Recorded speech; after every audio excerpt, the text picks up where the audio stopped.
The Bliss Business Podcast, the show about empathy, connection, and consciousness in business. Today's episode is brought to you by Zero Company, your paid search, social media, and programmatic ad experts.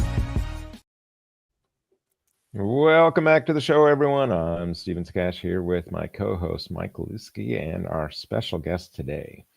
So research from Harvard Business Review shows that 90% of top performers possess high emotional intelligence, yet many organizations will prioritize technical skills over emotional skills when hiring and developing leaders.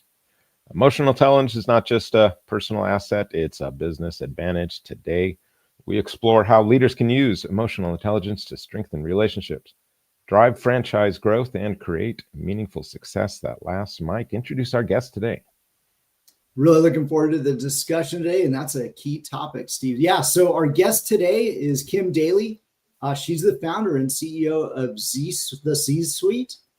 Kim is nationally recognized as a franchise consultant, a business coach, and a creator as well of a performance platform that is designed to help franchisees and brand leaders improve profitability through mindset mastery, which we're going to discuss a lot today and we know is really important to our audience. Now, with over 2 decades of experience and nearly 1,000 franchisees created through her consulting work, Kim is one of the top producing advisors at FranChoice and a trusted voice on entrepreneurship, leadership culture, as well as franchise development strategy. And as a former fitness entrepreneur and .com founder, Kim can blend really her background in business, biochemistry, and performance coaching to help create wealth, very much needed resilience, and long-term success with the individuals that she works with. So Kim,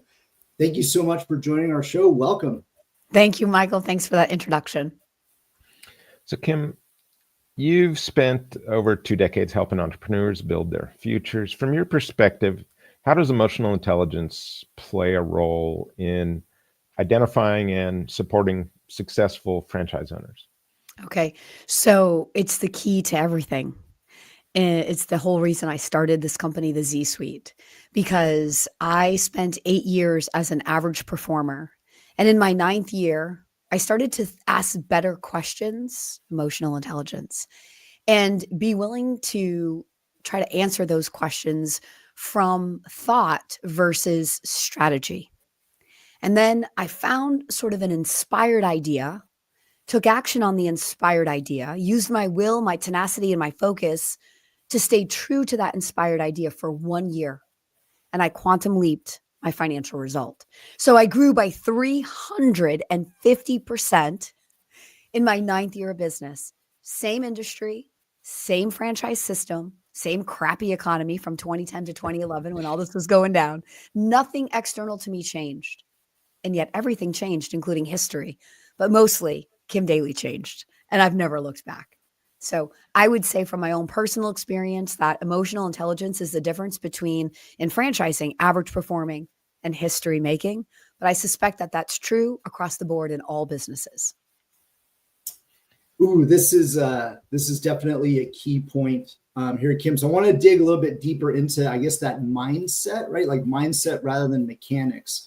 And maybe you can give our listeners some practical advice. So it's often been said, right, that business ownership is more about that mindset than the mechanics or the operations. So how do you specifically help entrepreneurs recognize and manage those emotions, when it comes particularly to, say, uncertainty or risk? So good. So good. That's like right to the heart of the matter. Well, so inside the Z-Suite, so what happened is after I made history in my business, right? If you're like human, you're like, oh my gosh, that was like a miracle. Like, what the heck did I just do? Like, I knew what I did, but I didn't understand it back then like I understand it now. So I started diving into some of the best personal development books. And really, as I was reading these books, I was like, oh my God, that's what I did. So I was learning about the science of getting rich, literally from the book, The Science of Getting Rich. And I was like, yes, that's what that inspired, intuitive idea led me to. I started aligning to the natural laws that govern success. And so that's how I shortened the length of time that it took to grow my business by 350%. So once I did that, once you see it, you can't unsee it. I never went back to average performing. So those business owners, maybe you're a salesperson or you're a business owner and you create the same level of business year over year. So you're like, I want this bigger goal, but you keep calling in the same level of activity. It's because the result doesn't come from what you're efforting to do. The result comes from your thoughts, which change your vibration, and what you believe to be true deep inside of you. So to get to your question about fear and uncertainty, so our physical body was designed to survive in the wild. So we're not in the wild anymore, but that's how our physical body was designed. So anything that's unfamiliar is a threat to your survival, to your body's survival. So that's why anytime you think a new thought, you try to step out and change your life, join the gym, create a new habit, every cell in your body fights back by screaming at you. Not because it's real, but because for survival, unfamiliar territory is threatening. And so it's really, I teach my students how to think, how to understand what their body is doing. So like I say, you got to put your arm around that fear and be like, I see you, I hear you, thank you, but go away. Because I'm not here to survive. I'm trying to thrive as a business owner, and I can't be led astray by my instincts that are here to survive. In order to grow, I have to step into the unknown. And the more times you do it, the more comfortable you get, especially as all hell breaks loose in your life. Yeah, for sure. I love that point about, it reminded me almost of like the idea of like thinking fast and thinking slow, right? It's that ability to be able to stop in the moment and really take it in and be present. I used to have like a little image behind me that just represented, to me, it was this Joker card, but it represented embracing uncertainty, and had it there for a couple of years until I finally felt like I went through a good journey of fully embracing uncertainty. What would you say is the importance of that? Is it letting go of fears and control, those kind of emotions that hold us back, or why would you say embracing that sort of uncertainty and the unknown is so important? Okay, because if you want to do anything in your life, if you want to grow, right, you're going to find yourself in an uncertain place. You can't stay the same and call in growth. It doesn't work like that, right? It's like my franchisees who are struggling, telling me all the reasons, their market, they feel limited, the marketing doesn't lead, the franchisor sucks, all the things, but yet they're like, I want to build a successful business. I'm like, okay. So you can't get to success from lack. Success only comes from successful thoughts, right? So these are two opposite ends of the stick. So it would be the same thing with fear. You can't get to a faith-filled place if you're clinging to fear and uncertainty. So yes, everything is going to be uncertain when you step into the unknown. That's the adventurous part of it. And so what I have found is that by teaching the quantum physics of how thoughts become things and teaching people so their logical mind can be satisfied, right? As humans, we love logic, but that's not where success comes from. As I said in the beginning, success comes from the vibration, the dominant vibration that's inside of us. So in a franchise, franchisees can do A plus B and not get C. They can get so frustrated. I'm doing everything I was trained to do. Why am I not successful? Because success does not come from strategy. Success alone, anyway. Success comes from the dominant vibration as you're efforting with the strategy. So what does that mean? It means how you walk into the meeting, the energy of belief, of expectancy, of positive, of abundance, people like me, that energy that you hold deep inside of you emanates from you, and you become a magnet, literally by the law of attraction, that draws that experience back to you. So if you walk into that same meeting and you're like, nobody likes me, I suck at closing, this is, my business is just horrible, I'm having an off year, you don't have to say anything. And the person that you're trying to sell to feels the energy. As humans, we all read energy all day long. We're experts at it. So it's because we are all connected. We have this conscious mind, the subconscious mind that we're all a part of. We all feel that. So you can say all the things you were trained to say from your franchisor and still have horrible closing ratios. And all you have to do is stop believing all the lies that are the filters that you're putting over your success. And I teach people how to do this. It's easier than you think. It takes less time than you think. And it's more satisfying than anything you'll ever do in your entire life. Because once you understand your true power, and once you let go of all of that resistance, fear and doubt and uncertainty and all of the things, and believe that by the nature that you desire it, the universe desires for you to have it at the exact instant, which is why, to your point, really, really good business owners, they make decisions quickly and they rarely change them, if ever. Why? Because the intuitive mind knows the answer like this. The logical mind is what slows it down. So when I teach people, we're going to let go of that logic. We're going to let go of what you've used your entire life to get to where you are, to get to the next level of success. So this is why my community, we come together every 2 weeks, because it's not something you come to a weekend course or you just take a course and you hear and you're like, oh my God, I got it. I've been set free. You might get inspired, but in order to create a new habit, a new way of being, a new dominant vibration, baby, it's going to take some time. And I got to tee you up. You got to go fail forward with it. Come back in, tell me how it worked. We're going to tee you up again. You're going to go fail forward. And little by little, the new thoughts about abundance and how life actually works will start to become the new conditioning. And when you start to create from the new conditioning, baby, your results are going to change like mine did. And 350% growth will be your norm. Would you say? Oh, go ahead, Steve. Mike. Well, I was going to say, I think we wanted to talk a little bit about scaling and emotional blind spots, but maybe, to take that idea a little bit further, right? There are highs and there are lows that the leader will experience. And so I'm just kind of curious if you can let our audience know, when it comes to really scaling a franchise, what is it specifically that these emotional leaders do to sort of navigate those highs and lows? I mean, are we just talking about like remain even keeled, or what are we really talking about here? So it depends, Michael, how much you believe that your thoughts are things. So time with you, and I could help you explain, like I teach the quantum physics of like a pot of boiling water becoming steam. The elements of the water are the same when they're steam as when they're water in the pot. What's different is the frequency that they're vibrating at. So your thoughts are things, and they are things that come down into the 3D reality. How? Through the frequency, by focused attention to those thoughts. That's how we bring our thoughts down into reality. We have been doing this our entire lives. Most of us are just not aware of our power. And most of us tend to focus on what's not going right, what we thought we were owed, how we, the things that are bad. We perpetuate those stories through repetition. We create a new habit around that story. And so then we start to perform from that story. And so our life reflects that dominant story.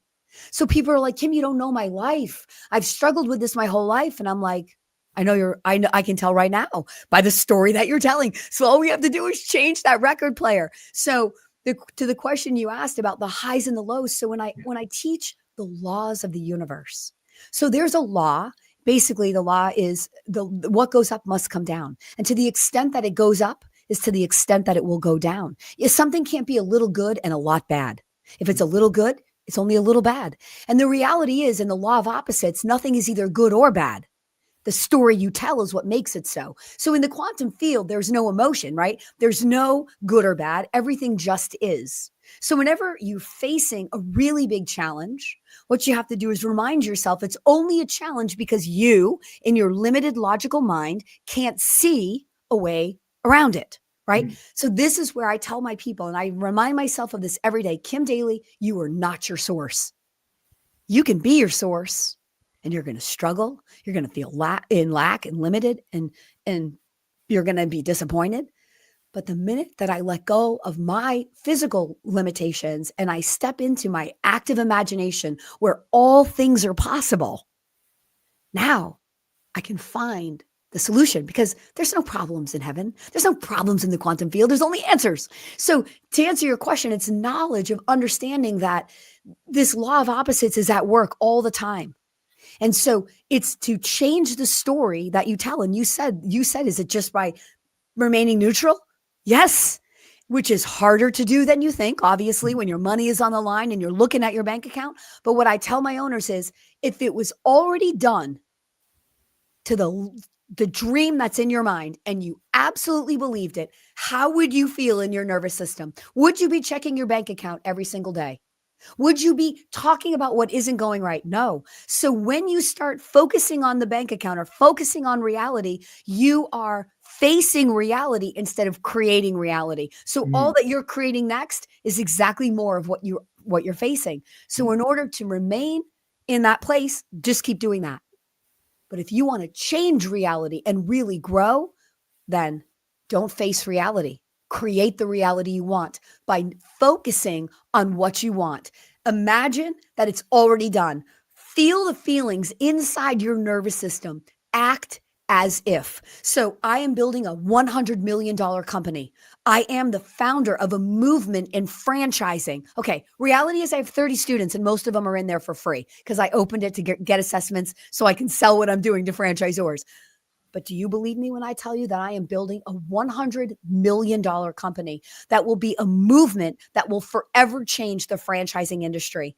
Every single cell inside of my body knows that to be a true statement. So when I show up to work, I don't show up as a brand new emerging CEO. I show up as the woman who's forever changed franchising. When I teach, whether there's 30 students, 3 students, or 3 million students, I teach the same exact way. And that's how you act as if, and that's how you align to the frequency of what you want. And that's how my thoughts will become things. I feel like I remember learning something along these lines when I was really young. Our whole family went out to this ski trip. We were going to ski for the first time ever, right? And so I see my dad is like 6'2", and he's just comes tumbling down the mountain, loses every part of gear and everything. And I'm sitting there with my brother, and my brother turns to me, he's all, "We got this, no problem, we can do it." And it did flip my mind like toward that gravity of success, right? To where like, yeah, you know what, we could do this. Certainly. I'm not going to munch it like my dad did, but, I'm sure I did later on at some point, but it was like, you get back up, you don't even think about it, right? You just had this mindset of success. And I don't know, I was 7 years old or something, but I could feel it twist. That's why you had the mindset of success, because life hadn't applied the filters to you as babies were born into perfection. That's why babies are so angelic. They're mostly subconscious energy. And then through chemical changes as their body adapts, that your brainwave actually goes from that alpha, where primarily in theta and alpha, up to beta, which is where we live as adults, which is what the transition that happens through puberty. And so there's literally chemical ways that you can study this. There's spiritual ways that you can study this. It's all science. So people think, oh, Kim Daly, you're just teaching positive thinking. Okay, that's a very surface level. And you can think that. But when times are really hard, it's really hard to think positive. But when you understand the science of why it's so important, you're way more apt to think positive. When you understand your true power and realize that those thoughts that you carry are the very energy that's creating what's happening next in your business.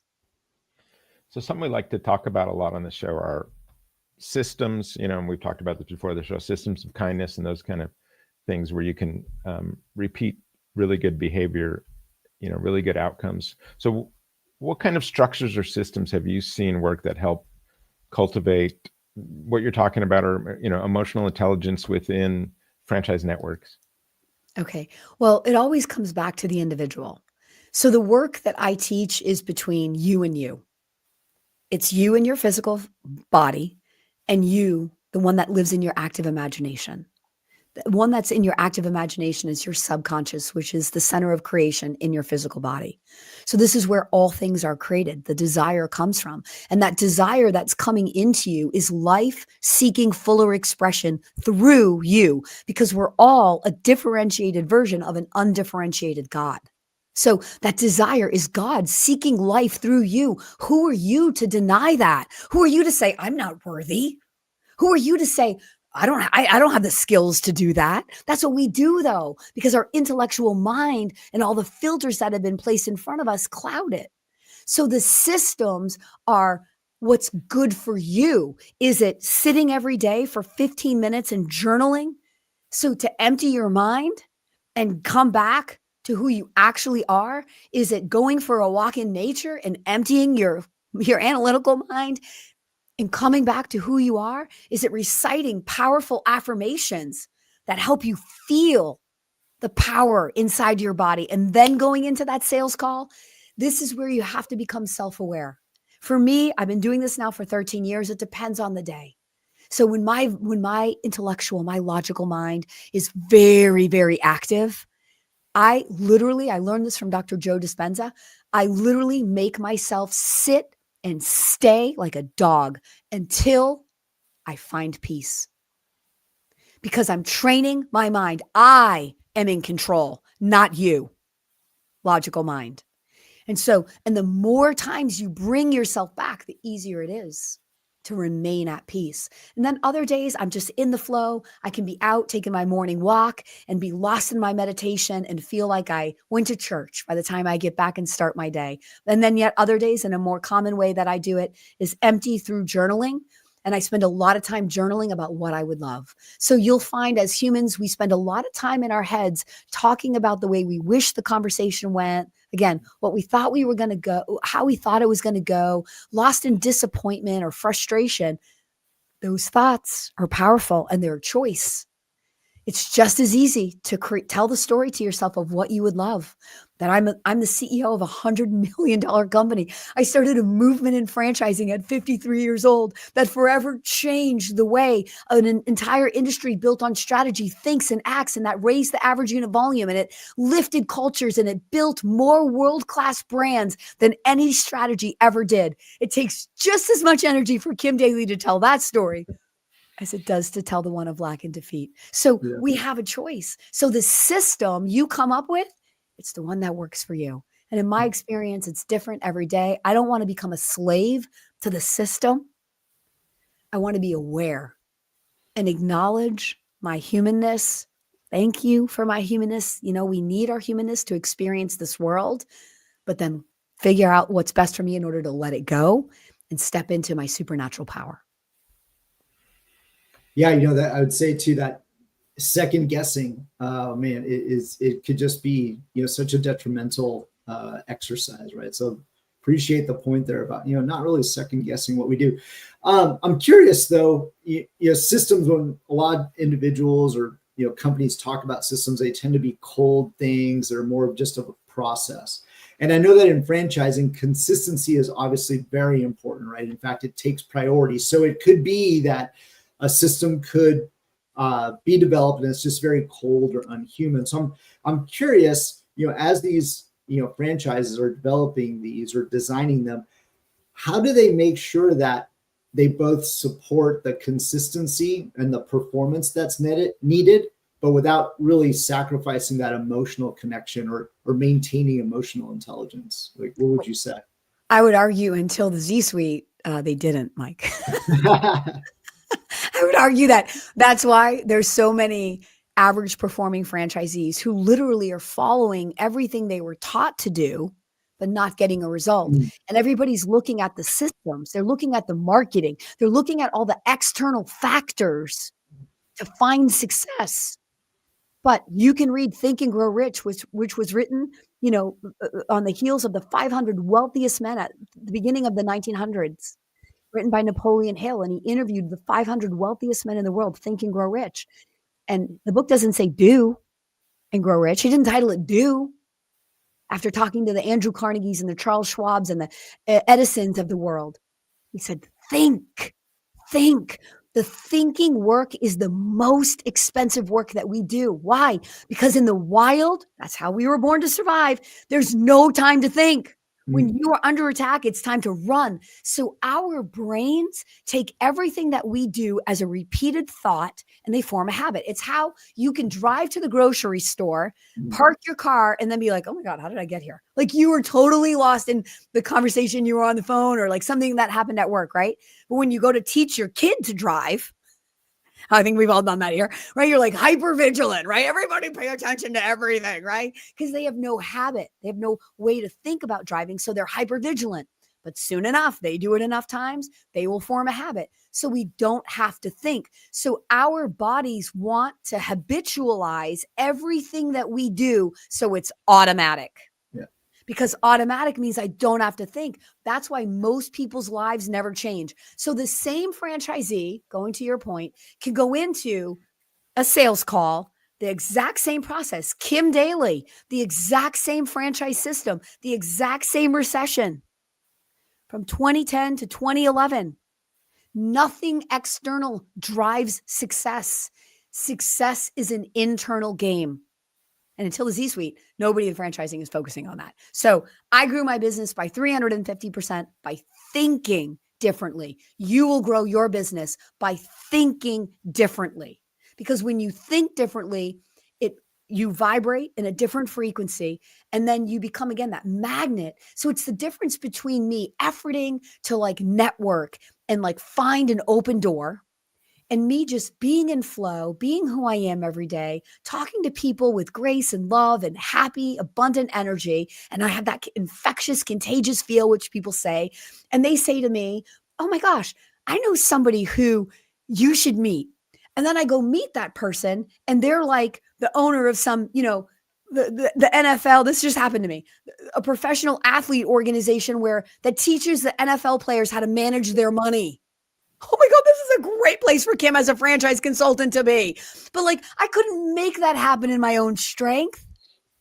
That's just me being in my abundant, happy place, blessing somebody who I had no idea who this person was or who they knew. And they felt the resonance, and they said, I know who you should meet. So what's the difference is I could effort for a lead source like that, or be in an abundant, happy state that makes me a magnet to all good things, and the door just effortlessly opens. So which one do you want to be? Because here's the thing, you have the free will. So you know what? I say to myself, oh my gosh, I was so in my human today. I feel struggle. I feel tired in my body. I'm frustrated. That's me being in my human, versus I worked 10 hours and I could go another 10, right? It's effortless because I'm just in the zone. You see it in the athletes, in the flow, right? They're in the zone. I want the business owner to find that sweet spot, because that's when they are emanating from their truest power, when their magnet is so magnetized that every good thing is coming to them. The closing ratios will go down naturally. The sales will go up. The tickets will go up. The employees will come. They'll attract better employees. All of the things that you struggled with, you'll do all the same things, only you won't struggle. It will be effortless. Yeah. There's definitely ROI, right? In that emotion. Tremendous. Yeah. This is what I'm trying to teach these franchisors who are very data driven.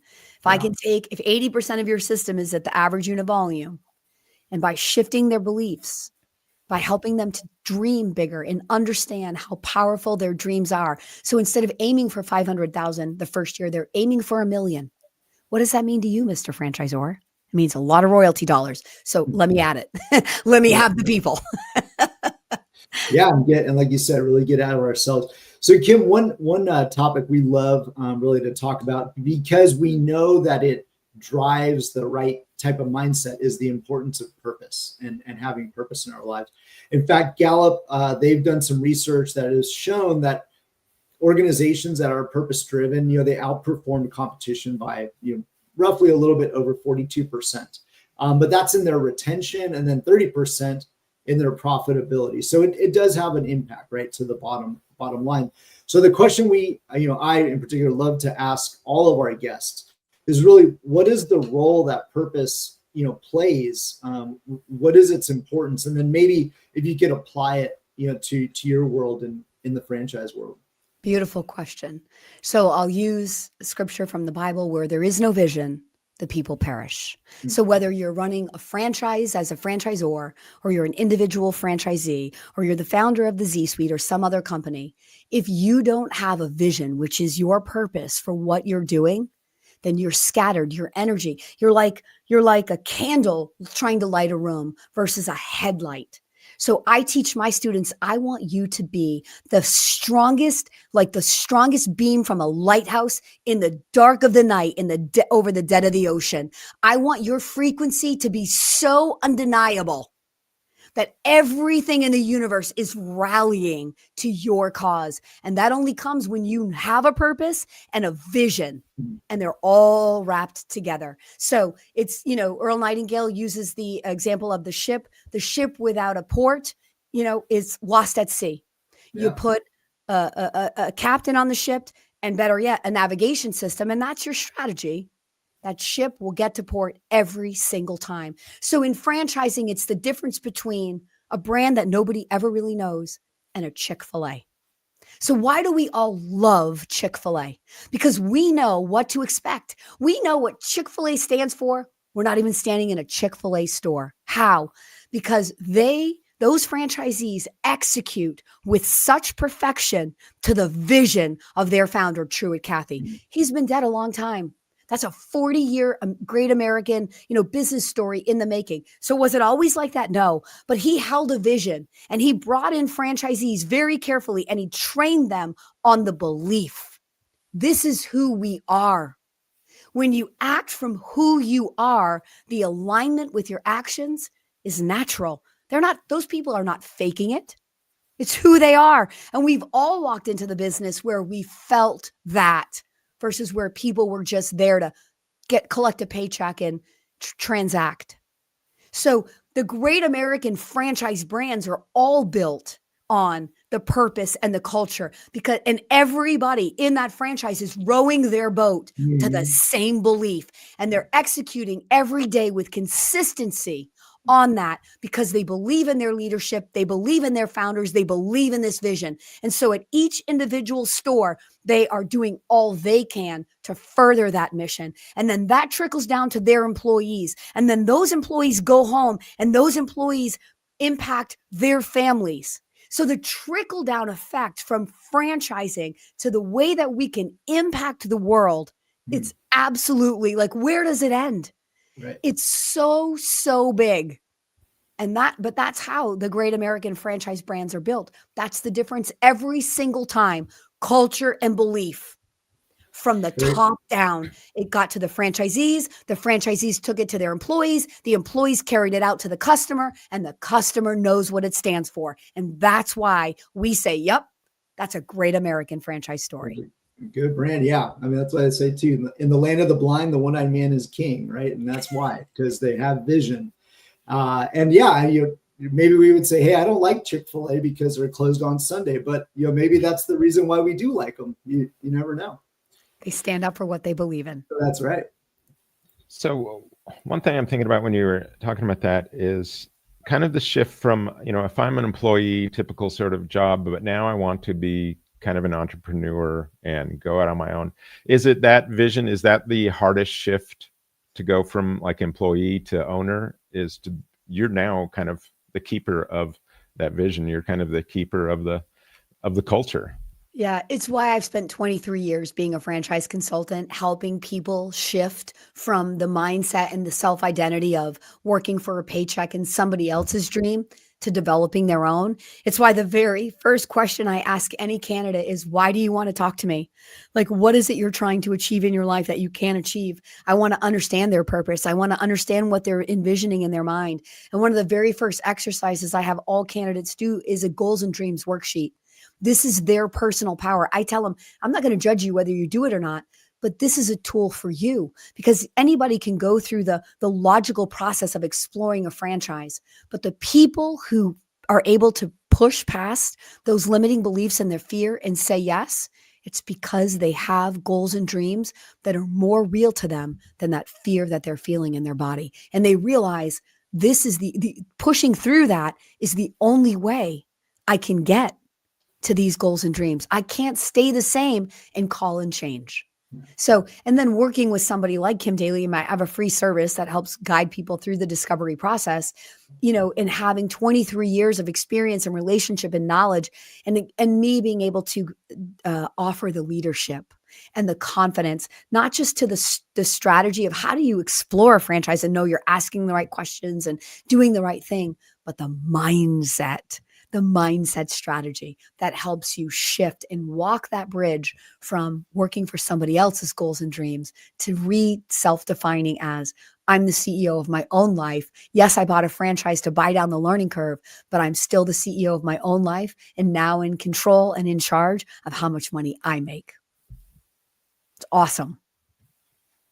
What would you say to, so when we talked about kind of the person starting up and making that move, but how about the person that's been in that position for a while, and maybe they're getting that burnout or stress? How would you help them kind of reconnect with that purpose? And so the burnout and stress comes from thinking too much from your logic limited mind, right? So you're efforting in your own strength. When you step into that supernatural, and what I would actually have them do for 30 days is a gratitude practice.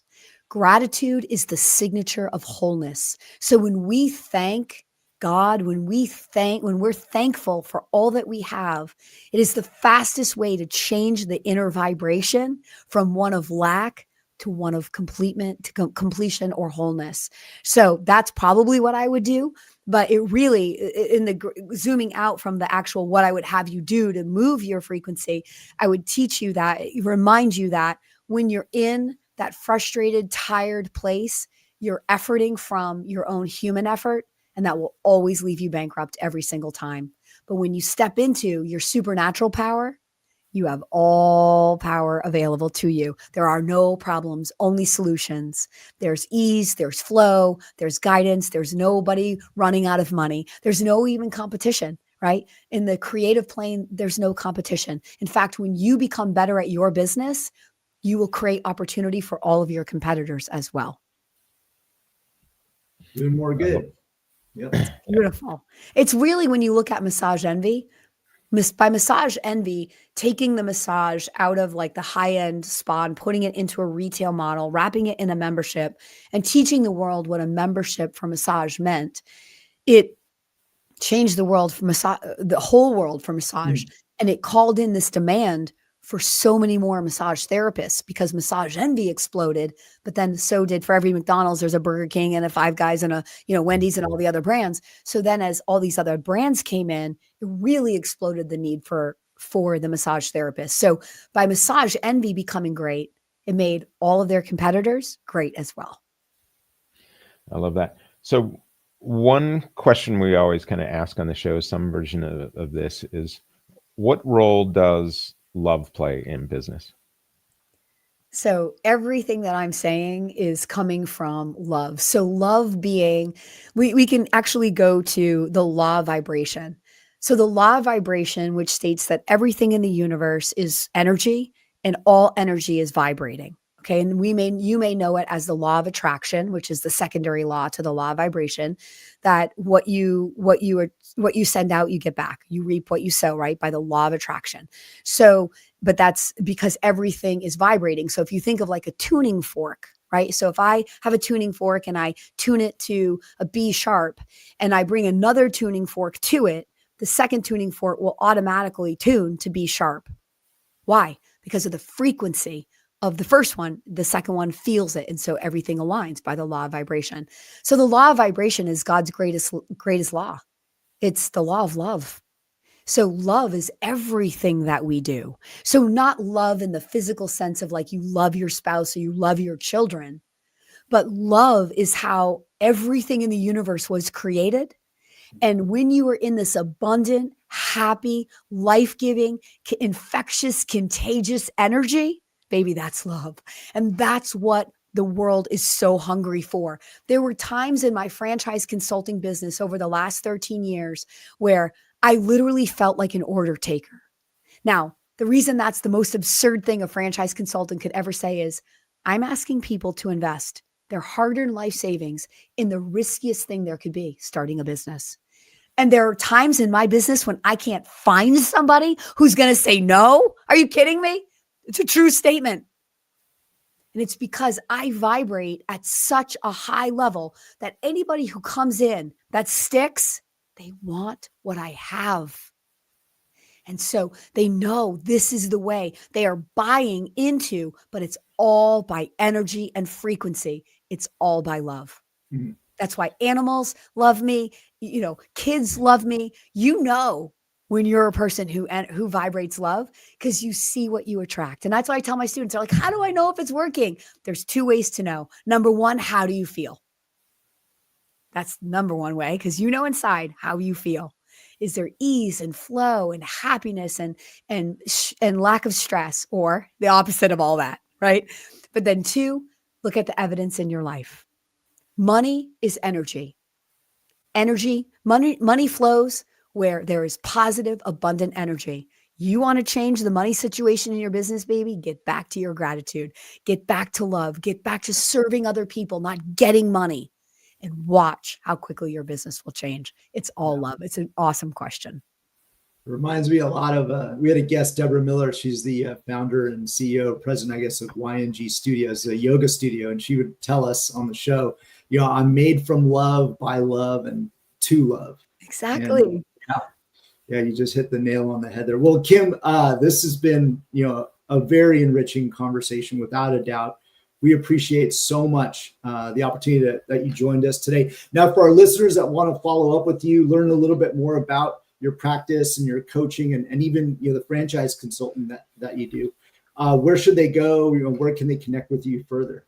Yep, directly over to the ZEE Suite, SUITE. Now, people say, do I have to be a franchisee? No, you just have to want more and be attracted to my energy. I built the Z Suite for the franchising industry because this is my center of influence. This is where I've played the playground that I got to experience all of this greatness in my own life through franchising, and I want to give back. It's my niche, but this is a non-denominational. Like, people are like, well, what franchises are in there? I'm like, it's like church, but we're non-denominational, right? Like, we got franchisees from fitness and franchisees from home service and franchisees, candidates in the process who are like, I've thought about it, but I could never do it.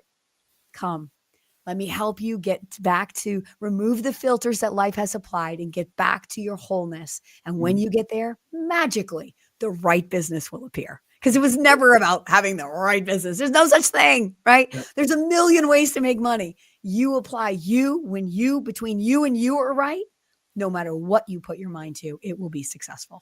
Yeah. Focus. Kim, thanks for joining us. To our audience, thank you for tuning in. And as Kim said, get back to serving other people. So if today's conversation inspired you to lead with more empathy or emotional intelligence, please share this episode with a colleague or friend who would benefit from Kim's insights. And we will see you next time on the Bliss Business Podcast.